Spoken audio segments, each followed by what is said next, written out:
It's more a way of looking at the world and wanting it to be the best it could possibly be and doing whatever it takes to be the best it could possibly be and being true to knowing that no one else knows. I'm not saying I know, but that everyone's idea is as valuable as mine. We're all creative.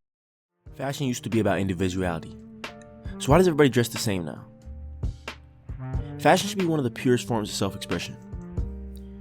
Before you ever speak, before people know your personality, before they know your background, your music taste, or your interest, the way you dress already communicates something about you. Fashion has always been connected to identity. It reflects personality, culture, confidence, rebellion, community, creativity, and most of all, individuality. For most of history, fashion evolved because people were willing to challenge social norms and express themselves differently. The punk fashion movement rejected traditional ideas of beauty and respectability through DIY clothing, ripped garments, leather jackets, and anti-establishment styling. Mod fashion culture embraced slim tailoring, bold colors, and modern European influences, a rejection of older post-war fashion norms. Streetwear fashion transformed sneakers to oversized silhouettes, sportswear, and luxury brands into symbols of cultural identity and self-expression. Even Harajuku fashion became globally influential because young people in Japan openly experimented with layering, coloring, silhouettes, and identity in ways mainstream fashion considered unconventional. These movements were not created by people trying to fit in. They were created by people willing to look different before society accepted them. But somewhere along the way, fashion stopped feeling creative. And I don't mean fashion stopped producing creative clothing. There are still plenty of talented designers, artists, stylists, and people making incredible things every single day. What changes the culture surrounding fashion itself, especially online. Because now, instead of fashion feeling like a space where people can experiment and discover themselves, it feels more like a space where people are terrified of getting judged. People are scared to wear the wrong thing, scared to stand out too much, scared to look corny, scared to be called cringe. And honestly, I think modern fashion culture punishes creativity more than it encourages it. You can see it everywhere online. If somebody wears something different, the comments immediately become, doing too much, bro thinks he's a model, TikTok fit, Pinterest outfit, NPC, bot. And what's interesting is that most people claim they want individuality in fashion. Everybody says they miss when people dress differently. People constantly complain that everybody looks the same now. But the second somebody actually experiments publicly, people rush to humble them.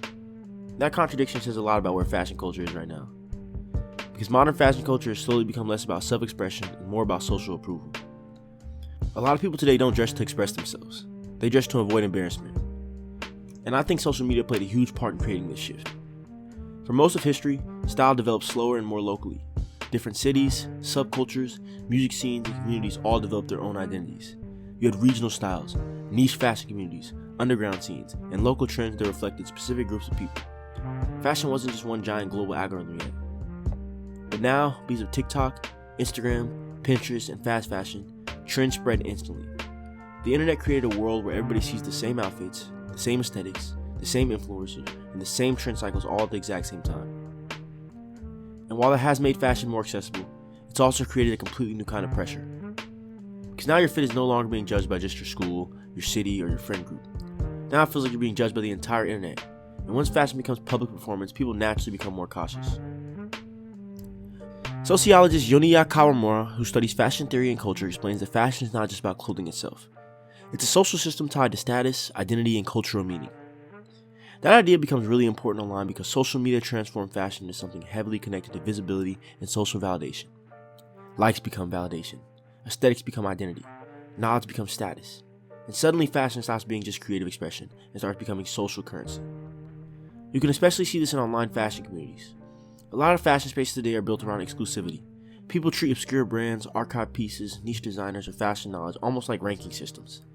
Instead of helping new people learn, these communities use fashion knowledge as a way to establish superiority and gatekeep. And this creates an environment where beginners feel like they're constantly being tested. If you wear basic brands, you're behind. If you wear popular trends, you're a bot. If you experiment badly, you get cooked. If you ask questions, people treat you like you don't belong there. So instead of encouraging experimentation, which is literally how personal style develops, fashion culture teaches people to play it safe. And I think that's one of the biggest reasons fashion feels less creative now. Because creativity requires vulnerability. You have to be willing to fail. You have to be willing to look different. You have to be willing to wear things before other people approve of them. But modern internet culture makes people feel like every outfit is a public performance that can be immediately judged, screenshotted, ranked, and mocked. And over time, that creates a culture where people stop dressing for themselves and start dressing for acceptance. Which is ironic because some of the most influential fashion movements in history were built by people who ignored approval completely.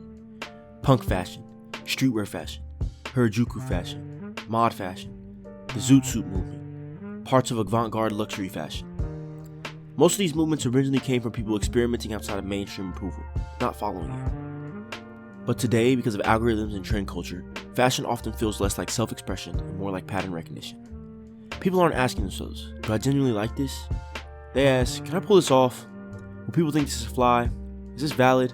Is this even my aesthetic? And I think that mindset is slowly killing creativity in fashion. Because fashion should not feel rigid. It should feel like exploration.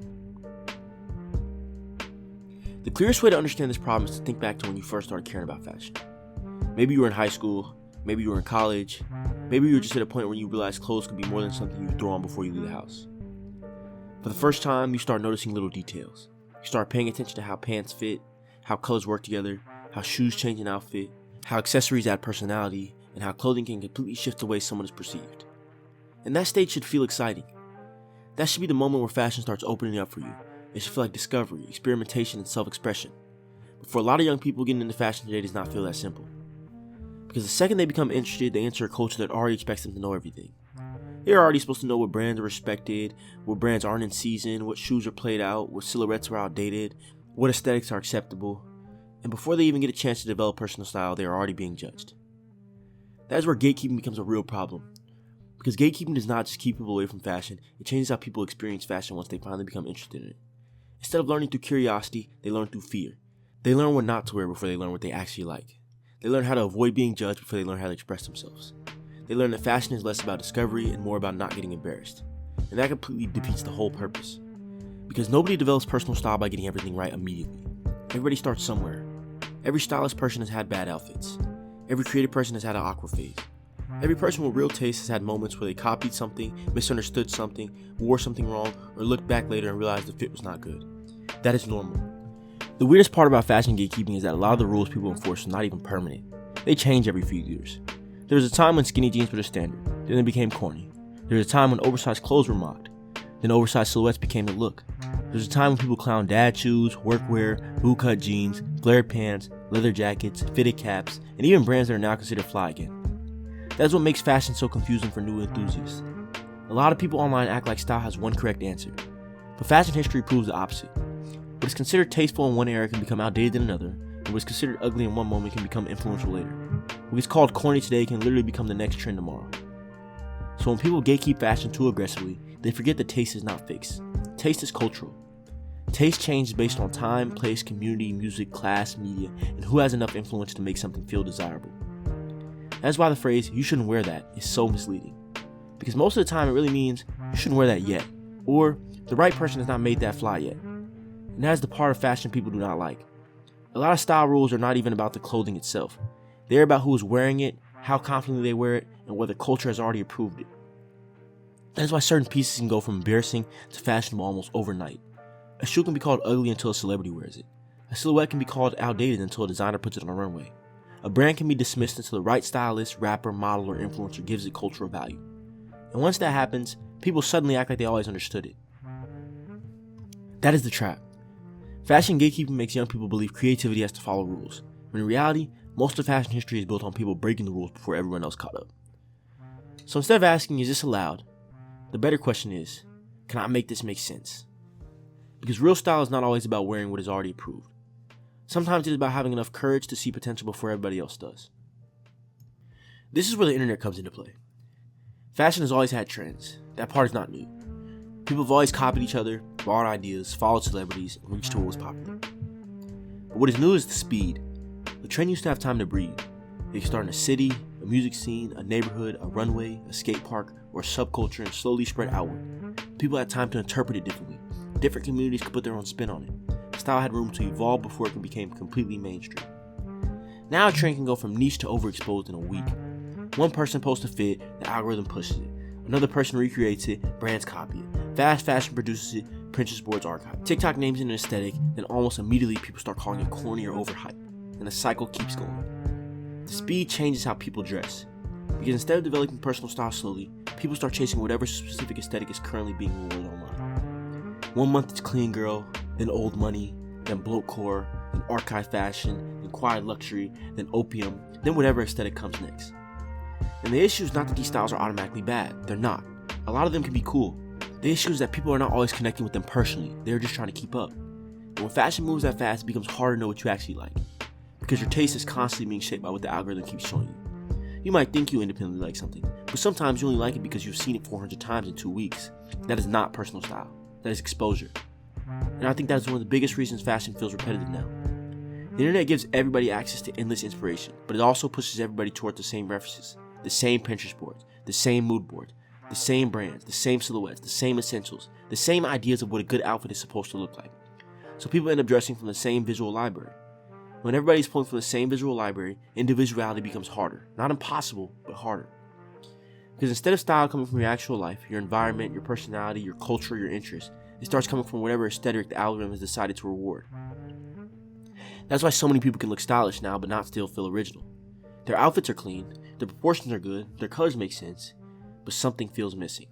Because the outfit looks like it was assembled from references instead of lived in. And that's the difference between having an aesthetic and having personal style.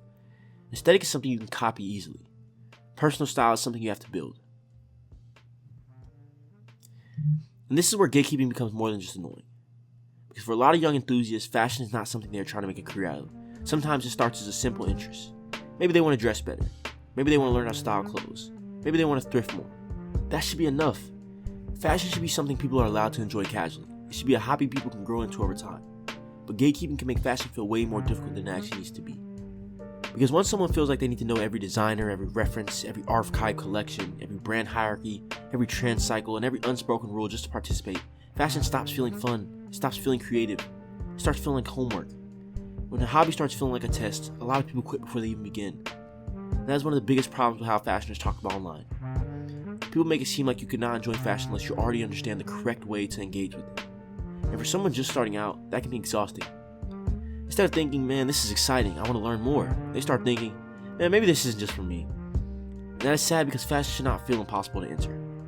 Nobody expects someone picking up a basketball for the first time to play like an NBA player. And nobody expects someone learning the guitar to sound perfect on day one. Nobody should expect fashion designers and fashion enthusiasts coming into it to have a fully developed style. But in fashion, people often act like beginners are embarrassing. And that attitude can push people away from something that could have been a real creative outlet for them. Because fashion is not just about being the best dressed person in the room. It can be a hobby, it can be a way to build confidence, it can be a way to connect with culture, it can be a reason to learn history, study design, go thrifting, alter your clothes, try new colors, or understand yourself better. My main point in all this is that fashion should not feel impossible to enter. It should not feel like a test. It should not feel like a competition. It definitely should not feel like something you need permission to be a part of. Because fashion is supposed to be creative. It's supposed to be personal, and it's supposed to be experimental. And that means you need room to be imperfect. Because nobody develops personal style fully formed. You try something, you hate it later. You adjust. You find new references, you make mistakes, you grow into yourself. That is not failure. That is the process. And if fashion culture keeps mocking people before they even get their chance to grow, then we cannot be surprised when fashion starts feeling repetitive, safe, and uninspired. Gatekeeping does not protect creativity. It limits it. It teaches people to seek approval instead of expression. It makes beginners feel like outsiders, and it turns hobbies into tests. It turns fashion into something rigid, when it should be one of the most open creative outlets you have. The point is not that everybody has to dress crazy. The point is that people should feel free enough to try it. Because the future of fashion does not come from everyone following the same rules. It comes from people being curious enough to